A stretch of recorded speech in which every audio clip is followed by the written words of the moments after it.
हमने देखा कि नियली और शियाओ यू स्टॉर्म में घुस चुके हैं और लेकिन वो एक टाइम रैप में फंस जाते हैं। लेकिन नियली अपनी पावर्स की मदद से वहां से बच जाता है और तभी उसे दीवार पर कुछ पेंटिंग्स दिखती है, जिन्हें पढ़ने पर उसे पता चलता है कि ये पेंटिंग स्पिरिचुअल गॉड्स के बीच में हुए युद्ध के बारे में है और इसमें ड्रैकोनिक ड्रीम को दिखाया गया है। उसके बाद वो और शियाओ यू पानी से बाहर निकलते हैं, लेकिन गीला होने के कारण शियाओ यू शर्माने लगता है। अब उन्हें अंदर गया हुआ काफी टाइम हो जाता है, तो बाहर वेट करते करते ये जियून और शियाओ जिंगर बोर होने लगती हैं। इसलिए ये जियून शियाओ जिंगर से बात करने की कोशिश करती है और उसे सॉरी बोलती है, जिस पर शियाओ जिंगर थोड़ा गुस्सा होती है और चिढ़कर उससे पूछती है कि क्या तुम मुझ पर तरस खा रही हो। जिस पर ये जियून डरते हुए कहती है कि ऐसा नहीं है, मैं तो बस ये कहना चाह रही हूँ कि नियली से तुम्हारी दोस्ती पहले हुई है, लेकिन फिर भी मैं तुम्हारे बीच में आ गई। जिस पर शियाओ जिंगर उसे कहती है कि नियली तुम्हें पसंद करता है, ये उसकी चॉइस है और उस पर किसी का बस नहीं है, और मैं नियली को पसंद करती हूँ, ये मेरी चॉइस है, इसलिए इसके बारे में किसी को भी ब्लेम करना सही नहीं है। लेकिन एक बात और याद रखना कि बेशक तुम्हारी नियली से सगाई हो गई है, लेकिन वो केवल एक सगाई ही है, जैसे मेरी और शेफाई की हुई थी,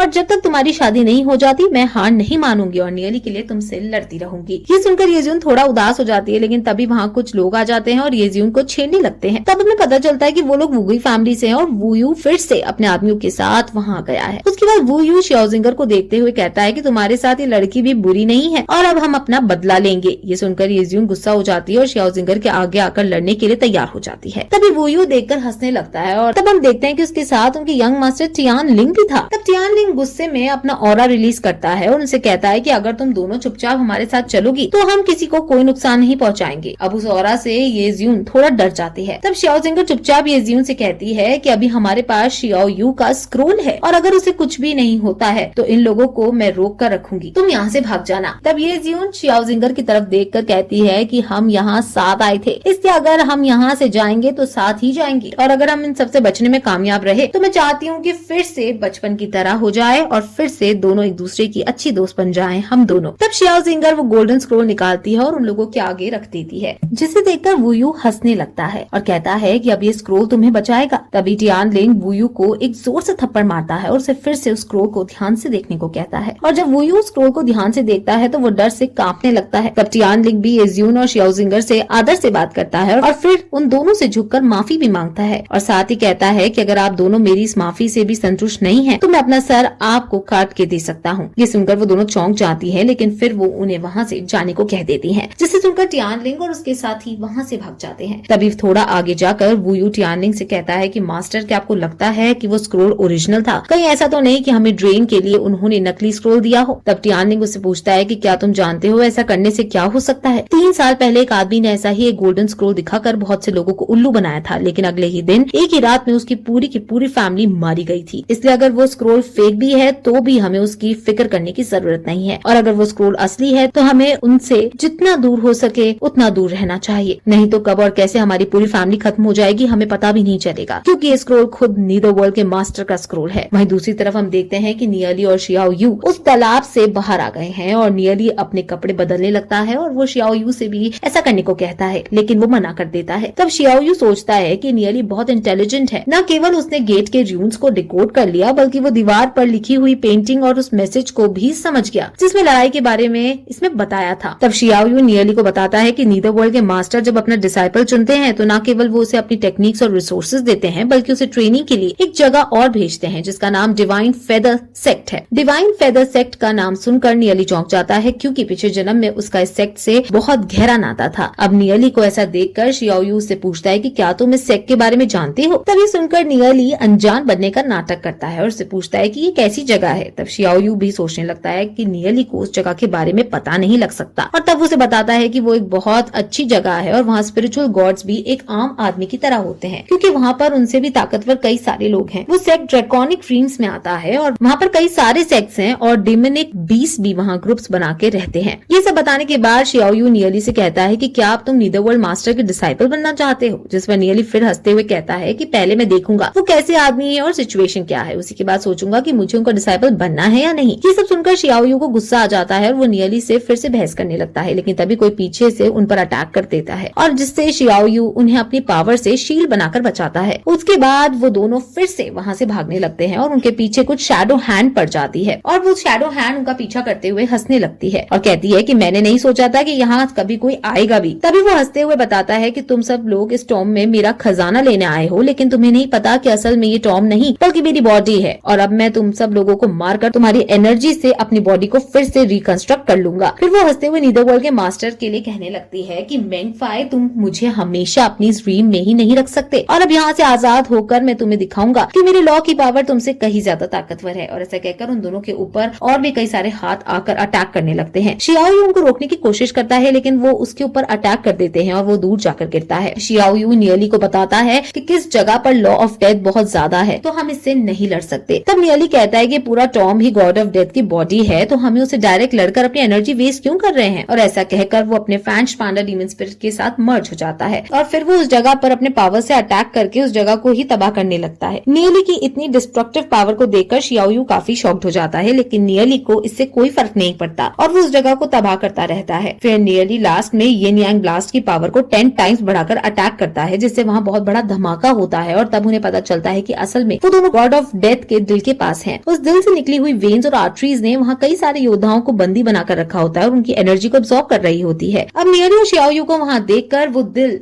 उन दोनों पर भी अपनी वेन से अटैक कर देता है और इसी के साथ ये एपिसोड यहीं खत्म हो जाता है।